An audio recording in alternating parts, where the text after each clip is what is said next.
Hey everyone, I'm Nick, and welcome to the fourth episode in our mini-series on Spinlocks. So in this episode of the series, we're going to be covering an alternate implementation for our Spinlock with Backoff. So in the last video, we took a look at this optimization called active Backoff, and we used this to help mitigate some of the bursty traffic that we had and bursty contention we had for our Spinlock when one of our threads releases the lock. So let's go ahead and open up that implementation again in this benchmark active backoff.cpp. And we're going to be just kind of giving a little bit of a refresh on what our lock method does here. So when our threads try to grab the lock, they call this lock method. And the first thing that our threads do is do this atomic exchange trying to grab the lock. So if they find that the lock is free and they grab the lock, they go ahead and just return. Otherwise, they end up falling down into this do while loop, which is this optimization called locally spinning that we saw in the second video, where we pull the state of the lock, just reading the state, not writing the state of the lock, over and over and over, waiting for it to become free. And only once it becomes free do we break out and try and do an atomic exchange again. So we've cut down significantly the number of writes we have and replaced those with just reads. But nested inside of this optimization, we put our active Backoff, which is this dummy for loop. And this was to address the bursty contention when one of our threads releases the lock. So if one of our threads releases the lock, all of our threads waiting in this do while loop try to break out and do an atomic exchange and grab the lock. But this presents a problem because only one thread is actually going to be able to grab the lock at any given moment. So any other threads that also do this atomic exchange, it's basically just wasted, and they end up falling back into this do while loop. But because we've implemented or we've placed this delay in here using this dummy for loop, this active Backoff, some of our threads are going to get caught up executing this for loop, so not all of our threads will end up breaking out of this loop, right? So some will get stuck executing this dummy for loop, and only some will end up breaking out and trying to grab the lock. So it hopefully helps with the bursty contention. And we saw that it led to a decent speed up when running our benchmark. But like we said kind of at the end of the last video, this is pretty wasteful, because now we're executing all of these instructions for this for loop just to get a delay, right? And that's pretty wasteful from a power consumption point of view. We're executing instructions that are there just to kill time. And this could be upwards of millions or even billions of instructions, depending on how long our benchmark is running for. So what we're kind of looking for here is a way to get the same kind of pause, but without executing all of the instructions. And that's exactly what we're targeting with our passive Backoff implementation. So instead of actively executing these instructions, we're going to try and use an intrinsic to get the same effect and cut down on these wasted instructions. So on the right-hand side here, I've got the Intel Intrinsics guide up, and we're going to be using this SSE2 intrinsic called mmpause. And if we go ahead and just read the description of this intrinsic, it says that it provides a hint to the processor that the code sequence is a spin wait loop. Right? And that's great because that's exactly what we're implementing for our spin lock. We're spinning, waiting for our lock to become free. And we see in the second half of the description, it says this can help improve the performance and power consumption of our spin wait loops. So we already saw a way to improve performance by waiting, by inserting a pause, right? We did that with our active Backoff, but now we have a way to also help with the power consumption of this spin wait loop. So let's go ahead and take a look at an implementation where we swap out this dummy for loop that just counts up for some number of iterations that we specify with calls to this mmpause intrinsic. Okay, so let's go ahead and shift this back over, and we'll exit out of here, and we'll go to passive Backoff, and we'll open up passive backoff.cpp. And so here's our class Spinlock again, and it looks very much the same as our other implementation for active Backoff, but the main difference is in this lock method right here. So inside of this lock method, what we're doing is we first try and grab the lock using this atomic exchange, so exactly the same.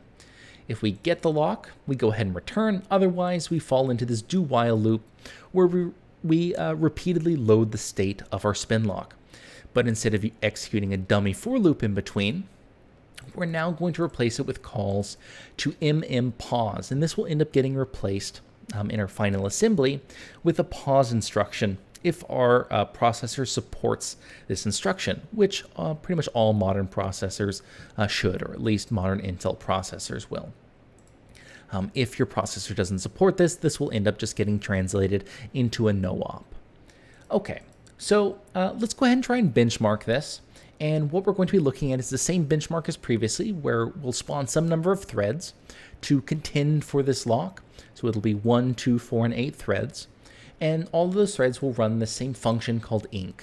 And this will just, for 100,000 iterations, our threads will try to grab the spin lock, increment some shared value, and then release the lock. So let's go ahead and quit out of here.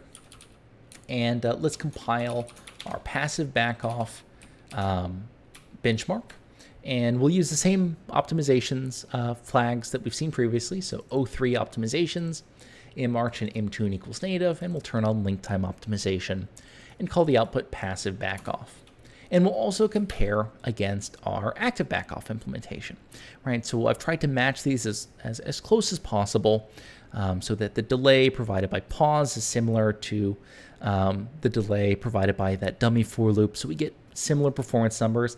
It's very hard to be exact because thread scheduling is non-deterministic and it's difficult to match the exact pauses. But let's go ahead and compare the two. They should be roughly the same performance. So here's our active backoff implementation. And let's go ahead and run our passive backoff implementation. And so we can see here that they're decently close performance-wise. It looks like we got a little bit unlucky in the last case, but that can happen with passive backoff, or that can happen with either implementation depending on the thread scheduling. But you can see here we're decently close in the single-threaded case, right, where we have no contention for our lock. In the case of 2 threads, they're both at around 2.5 milliseconds. At 4 threads, at passive backoff, we're at 10.4 milliseconds, so a little bit higher than the 8.5 milliseconds for our active backoff. And then we're quite a bit higher for 8 threads, so say 55 milliseconds versus 42.4 milliseconds between passive and active backoff respectively. But again, if we go ahead and run this one more time, I'll go ahead and use perf record here as well so we can look at the assembly. You'll see that the numbers will also change. So now we're down, 5 milliseconds down to 50.4. So these numbers will swing quite a bit. We're looking mainly for kind of the high order changes. So these are in the same kind of ballpark performance-wise. So now let's look at our assembly just to see exactly what's executing for our passive backoff implementation. And it looks decently similar to the assembly we've seen in the past. So the first thing that our threads do is this atomic exchange, trying to grab the lock. If our thread gets the lock, right, so we test it. If it gets the lock, we go ahead and jump down here, increment our shared value. Then we do an exchange to go ahead and free the lock. We decrement our loop counter, so we're doing this for 100,000 iterations. And then if we have more iterations to do, we jump back to the top and do it all over again, or we go ahead and just exit.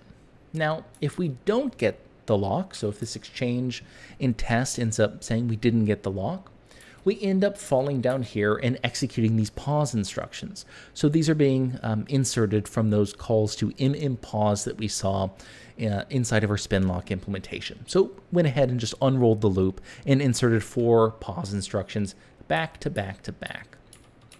So this is where we're delaying now between the polling and checking of the state of our Spinlock. So after these pauses, we read the state of our Spinlock using this move. We test to see if our Spinlock is free. If it's not free, we just jump back up and we pause again, right? If it is free, we jump back up to the top, execute the atomic exchange, trying to grab the lock again, and the whole cycle kind of repeats. Okay, so that's what we're doing at the assembly level, and we've seen that we're at roughly the same performance. But what we really care about here and want to compare is the power consumption between these two. And there's 2 kind of ways we can do this. At a coarse grain level, we can just look at the number of instructions being executed by both benchmarks. And then at a finer grain level, we can actually use perf to get some power estimates. So the first thing we'll look at is the number of instructions being executed. And for that, we'll go ahead and look at these special benchmarks I've made called active backoff and passive backoff set iters. So I've set the number of iterations for these benchmarks. That way we can compare kind of apples to apples for both running the same number of iterations rather than Google benchmark deciding at runtime. So for both our passive backoff and active backoff benchmarks, they'll both be using 8 threads. So we'll be looking at the 8-thread case and 50 iterations of each. Okay, so we'll go ahead and quit out of here and we'll compile both of these. So we'll compile passive backoff set iters and active backoff set iters with the exact same compile flags that we saw previously. And let's go ahead and take a look at the instructions for our active backoff benchmark that's using that dummy for loop again. So we'll do perfstat-d, and we'll go ahead and start with active. And so, it looks like it took about 40.3 milliseconds per iteration. And in that time, which was about 2.03 seconds, we executed somewhere in the order of 48 billion instructions. And we can run this a few times to see how this will change. So we'll run it again. We can see here we got a little bit luckier, so about say 49 billion instructions. So a few more instructions, but we were a little bit quicker. Go ahead and run it again. We got a little bit unlucky here, 53.4 milliseconds per iteration, and the number of instructions has shot up as well to 67 billion. And you can see if we run this even more, our numbers will kind of jump around a bit, but we seem to be somewhere in the order of 45 billion on the lower bound to maybe 65 billion in the upper bound. Okay, now let's see how many instructions we're executing with passive backoff where we're using this pause instruction rather than that dummy for loop. So let's do perfstat-d, but now with passive backoff, set iters. And we can see here, right, we got a little bit unlucky here, so 57.2 milliseconds per iteration. But if we take a look at the number of instructions we've executed, we've only executed 1.2, close to 1.3 billion instructions. And if we compare that to what we had just above, we're using about a 50th of the number of instructions, right? Or executing about a 50th of the number of instructions. So 52.5 billion instructions for our active backoff benchmark, and only 1.3 billion for our passive backoff benchmark. And this will bounce around a little bit, of course, with different thread scheduling. So we ran it again, we're at 1.3 billion, run it another time. Now we're down to below 1 billion, right? So we're at 950 million or so instructions executed. So we're executing, somewhere on the order of a 50th to a 60th the number of instructions as our active backoff benchmark. So that's a good indicator that we're saving on power consumption because we're just doing far less work during, roughly the same period of time. And like I said, another thing we can look at is, say, power. But before you do that, you might have noticed 2 other things. You might have noticed that our branch misprediction rate and our L1D cache miss rate seems to have gotten very high very suddenly. But to really understand this, we have to think about our benchmark, and we have to think about the total number of loads that we're doing. So if we go ahead and run our active backoff set iters benchmark again and collect these numbers, if we compare just, say, the number of L1D cache loads we're doing for roughly the same performance, so 40.1 milliseconds versus 40.8 milliseconds, in the passive backoff benchmark, we're only executing about 230 million Dcache loads. In our active backoff implementation, we're executing about 16.5 billion loads, right? And most of these are coming from that active backoff dummy for loop, where we're constantly loading that dummy variable I that we're incrementing every single iteration of the loop. So we're hiding the fact that we still do have quite a few L1D cache misses behind the fact we can execute those loads of that dummy for loop very, very quickly, right, in our processor. And if we think about even more about our benchmark, we're going to have quite a few L1D cache misses because all our benchmark is doing is contending for that lock and that shared value. So our threads are really ripping those cache lines back and forth, so we should see quite a few L1D cache misses if we cut out kind of all the filler in between when threads are actually grabbing the lock, which is what we're doing when we're inserting these pauses. During the time where the threads are waiting for the lock instead of executing instructions, we've replaced that with these pause instructions that are just inserting delays. So it makes things like our branch misses and our L1D cache misses look a lot worse, because now we're just seeing kind of the randomness of the lock bouncing around. Okay, so now that we've kind of explained that, let's go to our power measurements. So we can use perf to get some good indicators or some rough power estimates. There are dedicated counters on most processors for collecting these in similar numbers. So to collect those, we'll do perfstat-e, and we'll be collecting power energy package. So the power consumed, for our entire chip, an i7 in this case that I'm running all of these benchmarks with. And we'll take a look first at our active Backoff set iters. So we'll go ahead and run this, and we can see in about 2 seconds that it took our benchmark to run, so about 40 milliseconds per iteration. It used about 170.24 joules across the entire package. So now let's take a look if we go ahead and use our passive Backoff benchmark. Right? So we'll run passive Backoff set iters. And what we end up seeing is that even though we ran for longer, right, so 2.23 seconds, so about 0.22 seconds longer compared to active Backoff, and our performance was a bit worse per iteration, so 44.3 milliseconds versus 39.9, our power is significantly better, so 144.79 joules across the entire package versus 170.24 joules, right? So this is a great indicator that we were able to get roughly the same performance, right, but save power in the process, right? Just by switching out that dummy for loop that we were using to kill time with this dedicated SSE2 intrinsic called mmpause. Okay, so that's going to go ahead and do it for this video. So we looked at how we can save some power by replacing that dummy for loop in our active Backoff implementation, where we were actively killing time but executing instructions, by swapping that out with a passive Backoff implementation, where we use this mmpause to basically insert some finite delays into our pipeline and basically just stop executing instructions for short periods of time.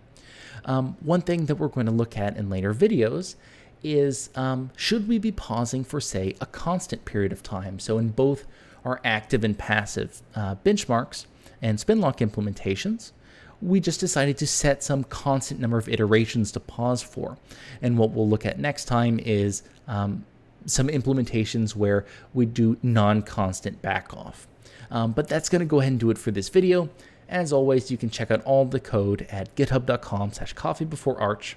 So if we go ahead and go here and go to our repositories, you can find our Spinlocks, and you can find all the other implementations. So our naive Spinlock, our spinning locally optimization, passive Backoff, active Backoff that we looked at today, and even some of the other Spinlocks that we'll look at in later videos. But that's going to go ahead and do it for this one. As always, I'm Nick, and I hope you have a nice day.